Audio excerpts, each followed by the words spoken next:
நமது உறவு முறைகள் பற்றி மிகவும் சிந்திக்க வேண்டிய அருமையான பதிவு.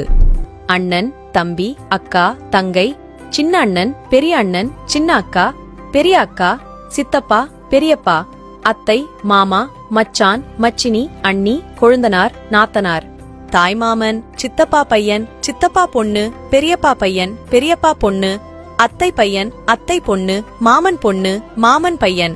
இது போன்ற வார்த்தைகள் எல்லாம் 2050க்கு மேல் யாருடைய காதிலும் விழாது.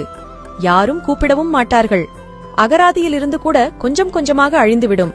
காரணம், ஒன்னே ஒன்னு, கண்ணே கண்ணு என்று ஒரே ஒரு குழந்தை மட்டும் போதும் என்று முடிவெடுக்க ஆரம்பித்ததுதான். அப்படி இருக்கும்போது இந்த உறவுகள் எல்லாம் எப்படி வரும்? பெண்கள் வயதுக்கு வந்ததும் சீர்வரிசை செய்யவோ, பந்தல் போடவோ, முதல் புடவை எடுத்து தரவோ எந்த தாய்மாமனும் இருக்கப் போவது இல்லை. திருமணத்தின் போது அரசாணைக்கால் நட எந்த அண்ணனும் இருக்கப் போவதில்லை. மாப்பிள்ளைக்கு மோதிரம் போட எந்த தம்பியும் இருக்கப் போவதில்லை. குழந்தைக்கு மொட்டை போட யார் மடியில் உட்கார வைப்பார்கள்?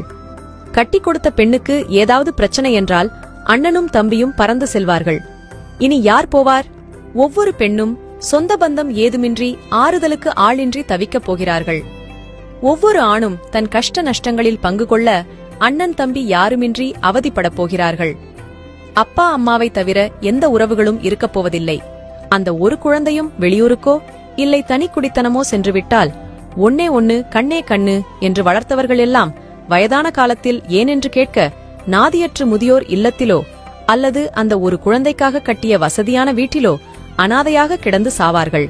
உறவுகளின் உன்னத மதிப்பை உணராமல் பொருளாதார முன்னேற்றத்தை மட்டுமே குறிக்கோளாக கொண்டு ஒரு குழந்தைக்கு மேல் வேண்டாம் என சோம்பேறித்தனப்பட்டு எந்திர வாழ்க்கை வாழ்ந்து கொண்டிருக்கும் அத்தனை பேருக்கும் இதே நிலைதான்.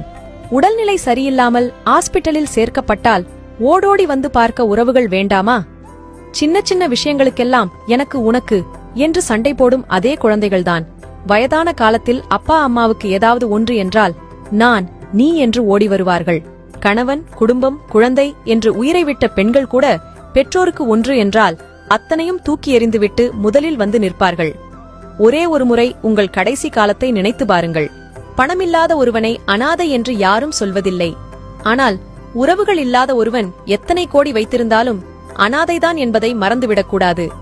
கார், பங்களா, வசதி வாய்ப்புகளுடன் ஒன்னே ஒன்னு, கண்ணே கண்ணு என்ற பெயரில் உறவுகளற்ற ஒரு அனாதையை வளர்ப்பதற்கும் வயதான காலத்தில் நாதியற்று சாவதற்குமா இவ்வளவு பாடுபட்டு ஓடி ஓடி சம்பாதிக்கிறீர்கள்? சிந்தியுங்கள் மக்களே.